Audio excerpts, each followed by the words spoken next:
In software design, not every concept needs to be tracked as a unique entity. Sometimes, what matters is the value itself, not its identity. These are called value objects. For instance, in low-level design, we often encounter data like money, addresses, or dates, where the actual value is important, but we don't care about their unique identity.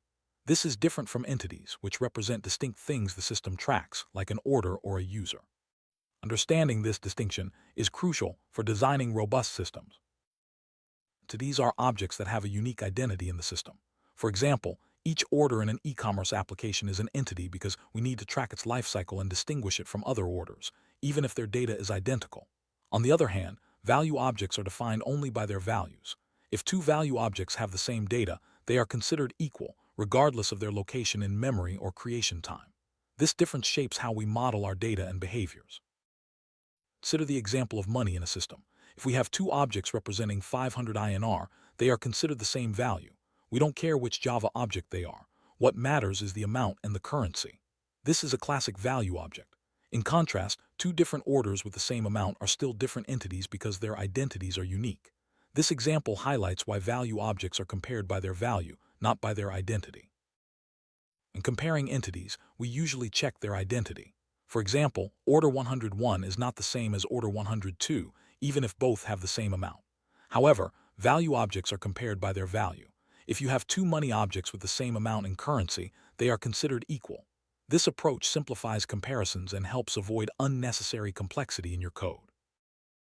Entities typically require their own identity in the database. For example, an orders table might have an ID column to uniquely identify each order. Value objects, however, are often stored as part of another object. For instance, the amount and currency fields might be stored directly within the order record without needing a separate money ID. This design keeps your database schema simple and focused. Entities often change state over time. For example, an order might move from created to paid to shipped. Value objects, on the other hand, are usually immutable. Instead of changing the value of a money object, you create a new one with the updated amount. This immutability makes value objects safer and easier to reason about, especially in concurrent or multi-threaded environments. Entities contain lifecycle-related behavior, such as paying or canceling an order. These behaviors are tied to the entity's identity and state. Value objects, however, contain behavior related to their value, like adding two money objects together. This separation of responsibilities helps keep your code organized and maintainable, ensuring that each class has a clear purpose. Some common examples of value objects include money, address, email, phone number, date range, and coordinates. These values often have business meaning, validation rules, or behaviors that make them more than just primitive types. However, not every value needs to become an object. If a price is simply a number with no special rules, using a primitive type is perfectly fine. We create a value object when a value has business meaning, validation, rules, or behavior that deserve its own boundary.